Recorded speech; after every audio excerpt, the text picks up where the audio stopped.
welcome to the Dash and Dot Show.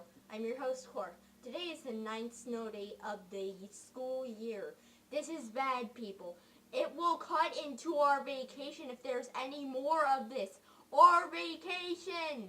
Anyway, we have nothing to do today, so we're going bowling. Seriously, we're going to the bowling place at Ben after lunch.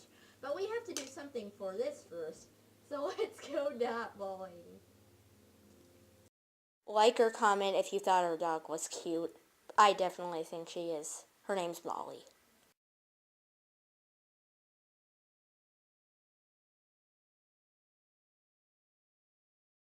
I'm going to roll a dot and knock over some pins. Please try this on the floor if you want to do it so dot doesn't break.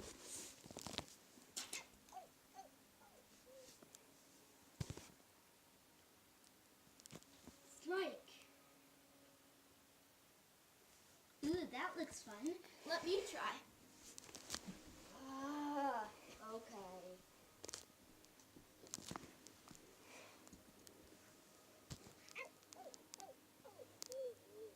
Dang it.